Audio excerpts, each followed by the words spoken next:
AP paper mill గుర్తింపు సంఘం ఎన్నికల్లో యూనియన్లు ఐక్యంగా పోటీ చేసి ఉంటే కార్మికులకు మరింత బలమైన ఒప్పందాలు సాధించే అవకాశం ఉండేదని రాజమహేంద్రవరం సిటీ ఎమ్మెల్యే ఆదిరెడ్డి శ్రీనివాస్ వ్యాఖ్యానించారు. విడివిడిగా పోటీ చేయడం వల్ల మేనేజ్మెంట్ కి లాభం జరిగిందన్నారు. ఈ రోజు ఆయన మీడియాతో మాట్లాడుతూ టీఎన్టీయూసీ ఒక్కటే పోటీ చేసి 221 ఓట్లు సాధించడం ద్వారా తన బలాన్ని నిరూపించుకుందని పేర్కొన్నారు. ఎన్నికల్లో ఎవరూ గెలవలేదని, చివరికి గెలిచింది మేనేజ్మెంట్ మాత్రమేనని వ్యాఖ్యానించారు. భవిష్యత్తులో అన్ని 11 యూనియన్లు ఐక్యంగా పనిచేసి కార్మికుల ప్రయోజనాల కోసం పోరాడాలని సూచించారు. చర్చల కమిటీలు తమ వంతు బాధ్యతను సమర్థంగా నిర్వర్తిస్తామని చెప్పారు. మెగా డిఎస్సీ నియామకాలపై వైఎస్ఆర్ కాంగ్రెస్ పార్టీ చేస్తున్న ఆరోపణలు, నిరసనలు పూర్తిగా రాజకీయ ప్రేరేపితమైనవేనని విమర్శించారు. కూటమి ప్రభుత్వం ఇచ్చిన హామీ మేరకు 16,000 డిఎస్సీ పోస్టులను పూర్తి పారదర్శకతతో భర్తీ చేసి యువతకు ఉద్యోగ అవకాశాలు కల్పించిందని పేర్కొన్నారు.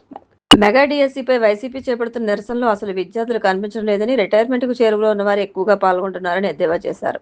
ఢిల్లీలో జరిగిన విద్యార్థుల నిరసనలకు రాష్ట్రంలో వైసీపీ నిర్వహిస్తున్న కార్యక్రమాలకు ఎలాంటి సంబంధం లేదని స్పష్టం చేశారు. రాజమహేంద్రవరం నగరంలో రౌడీయిజం, గూండాయిజాన్ని ఎట్టి పరిస్థితుల్లోనూ సహించిపోమని ఆదిరెడ్డి స్పష్టం చేశారు. అవసరమైతే రౌడీ షీట్లు, పీడీ యాక్టులు కూడా నమోదు చేస్తామని హెచ్చరించారు. మీడియా సమావేశంలో కూటమి నాయకులు నక్కా చిట్టిబాబు, కాశీ నవీన్ కుమార్, వర శ్రీనివాసరావు తదితరులు పాల్గొన్నారు. ఎగువ ప్రాంతాల్లో కురుస్తున్న భారీ వర్షాల కారణంగా భద్రాచలం వద్ద గోదావరి వరద ఉధృతి పెరుగుతోంది. ఈ రోజు మధ్యాహ్నానికి భద్రాచలం వద్ద గోదావరి 43 అడుగులకు చేరి మొదటి ప్రమాద హెచ్చరిక జారీ చేసే అవకాశం ఉందని అధికారులు తెలిపారు. ఇంద్రావతి, ప్రాణహిత, మేడిగడ్డ నుంచి సుమారు 12 లక్షల క్యూసెక్ల వరద నీరు పెద్ద ఎత్తున గోదావరిలోకి వచ్చి చేరుతోంది. దీంతో భద్రాచలంలోని రామాలయం కళ్యాణకట్ట, స్నానఘట్టాల వద్దకు వరద నీరు పోటెత్తుతోంది. గోదావరి వరద ప్రవాహం వేగంగా పెరుగుతున్న నేపథ్యంలో అధికారులు ముంపు ప్రాంతాల ప్రజలకు అప్రమత్తంగా ఉండాలని విజ్ఞప్తి చేశారు. ఈ రోజు మధ్యాహ్నానికి భద్రాచలం వద్ద గోదావరి 43 అడుగులకు చేరితే మొదటి ప్రమాద హెచ్చరిక జారీ చేసే అవకాశం ఉందని అధికారులు తెలిపారు. వరద నీరు 48 అడుగులకు చేరితే రెండవ ప్రమాద హెచ్చరిక, 53 అడుగులకు చేరితే మూడవ ప్రమాద హెచ్చరిక జారీ చేస్తారు.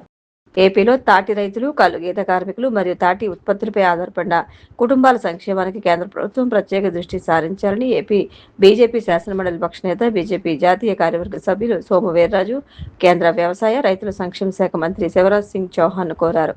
ఈ మేరకు ఢిల్లీలో చౌహాన్ కలిసి వినతి పత్రాన్ని సమర్పించారు. అలాగే కేంద్ర పర్యాటక శాఖ మంత్రి గజేంద్ర సింగ్ షెకావత్ ను కలిసి పోలవరం ప్రాజెక్టును కేంద్రంగా చేసుకుని రాజమహేంద్రవరం, పోలవరం, భద్రాచలం ఆధ్యాత్మిక, heritage, eco, river cruise tourism corridor అభివృద్ధి చేయాలని విజ్ఞప్తి చేశారు. గోదావరి నదీ తీరాల అభివృద్ధి, పాపికొండల పాత్రలో eco tourism, cruise tourism, adventure tourism వంటి ప్రాజెక్టులకు కేంద్ర ప్రభుత్వ సహకారం అందించాలని కోరారు. గోదావరి పుష్కరాలు 2027 నాటికి ఈ అభివృద్ధి పనులు పూర్తి చేసేలా స్వదేశ్ దర్శన్, ప్రసాద్ తదితర కేంద్ర పథకాల ద్వారా ప్రత్యేక నిధులు మంజూరు చేసి సమగ్ర టూరిజం మాస్టర్ ప్లాన్ రూపొందించాలని కోరారు. రేపు తూర్పుగోదావరి జిల్లాలో ఎన్టీఆర్ భరోసా పెన్షన్ల పంపిణీకి అన్ని ఏర్పాట్లు పూర్తి చేసినట్లు DRDA project director B Nagesh తెలిపారు. జిల్లాలో మొత్తం 2,67,217 మంది లబ్ధిదారులకు సుమారు 118 కోట్లు చెల్లించనున్నట్లు పేర్కొన్నారు. గ్రామ, వార్డు స్థాయిలో సిబ్బంది ద్వారా ఇంటింటికి పెన్షన్లు అందించేలా చర్యలు తీసుకున్నట్లు తెలిపారు. రాష్ట్ర ప్రభుత్వం స్పౌస్ పెన్షన్ కింద ఆగస్టులో 225 మంది వితంతువులకు పెన్షన్ కొత్తగా మంజూరు చేసినట్లు తెలిపారు.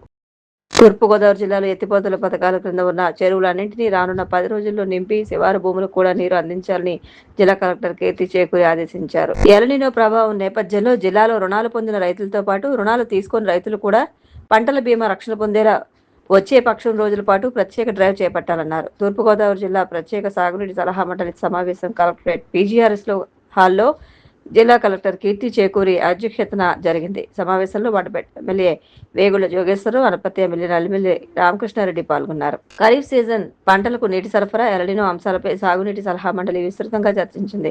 ప్రస్తుత సూపర్ ఎల్నినో వర్షాభావ వాతావరణ పరిస్థితుల దృష్ట్యా గోదావరి నదిలో నీటి లభ్యత, అందుబాటులో ఉన్న నీటి వనరుల సమర్థ వినియోగంతో తాగునీటి అవసరాలను తీర్చేందుకు చేపట్టవలసిన ప్రణాళికలను సాగునీటి సలహా మండలి సమీక్షించింది. సమావేశంలో తొలుత ఇంజనీరింగ్ ఎస్ఈజీ శ్రీనివాసరావు ఖరీఫ్ పంటలకు సాగునీటి లభ్యతపై వివరిస్తూ అందుబాటులో ఉన్న గోదావరి జలాలతో గోదావరి కాలువల కింద సాగైన పంటలకు ఎటువంటి ఇబ్బంది లేకుండా పూర్తి స్థాయిలో నీరు అందించవచ్చునని, అయితే లిఫ్ట్ ఇరిగేషన్ పథకాల కింద సాగు చేసిన పంటలకు ముఖ్యంగా శివారు భూములకు నీటి ఎద్దడి ఉందని వివరించారు. అలాగే జిల్లాలో 60% వర్షపాతం లోటు వల్ల 10 వెట్ట ప్రాంత మండలాల్లోని సుమారు 9,000 హెక్టార్ల పంటలకు నీటి ఎద్దడి ఉందని జిల్లా వ్యవసాయ అధికారి బి వెంకట్రావు తెలియజేశారు. బోరుబావుల కింద ఉన్న పంటలకు ఖరీఫ్లో ఇబ్బంది లేకపోయినా వర్షాలు కురవకపోతే రబీలో భూగర్భ జలాలు అడుగంటి సమస్యలు ఎదురు కావచ్చని గ్రౌండ్ వాటర్ అధికారులు తెలిపారు. ఈ సందర్భంగా జిల్లా కలెక్టర్ మాట్లాడుతూ ప్రస్తుత ఎలనీనో పరిస్థితుల్లో ఎదురవుతున్న నీటి ఎద్దడి ఉన్న ప్రాంతాల్లో వీలైనంత వరకు ఆరుతడి పంటల సాగు చేపట్టాలని జిల్లా కలెక్టర్ రైతులను కోరారు. అలాగే తక్కువ నీటి వినియోగంతో పంటల సాగు చేసే విధానాలపై రైతులకు అవగాహన కల్పించాలని వ్యవసాయ శాఖ అధికారులను ఆదేశించారు. రాష్ట్ర ప్రభుత్వం పెరుగుతున్న బియ్యం ధరలను నియంత్రించి ప్రజలకు నాణ్యమైన బియ్యాన్ని అందుబాటు ధరల్లో అందించేందుకు రేపటి నుంచి ఇంటర్వెన్షన్ ప్రోగ్రాం కింద జిల్లాలో ప్రత్యేక బియ్యం విక్రయ కౌంటర్లు ఏర్పాటు చేయనున్నట్లు జాయింట్ కలెక్టర్ వై మేఘస్వరూప్ తెలిపారు. ఈ కార్యక్రమం కింద రాజమహేంద్రవరంలోని Ganesh Chowk, arts college, quarry market, BLPuram, Nataraj, Lala Cheruvu, Shambhunagar, Mandapeta town వంటి ప్రాంతాల్లో ఉన్న 8 రైతు బజార్లలో బియ్యం విక్రయించినట్లు తెలిపారు. ప్రభుత్వం నిర్ణయించిన ధరల ప్రకారం సూపర్ ఫైన్, స్టీమ్ బియ్యం కిలో 52కు, ముడి బియ్యం కిలో 50 రూపాయలకు విక్రయించబడుతుందని తెలిపారు.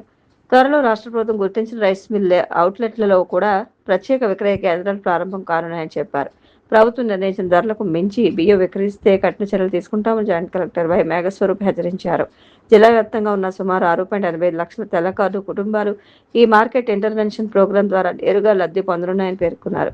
ప్రతి తెల్ల రేషన్ కార్డుపై 26 కిలోల బియ్యం అందించడం ద్వారా మధ్యతరగతి, పేద మరియు కార్మిక కుటుంబాలకు ఉపశమనం కలుగుతుందని అధికారులు పేర్కొన్నారు.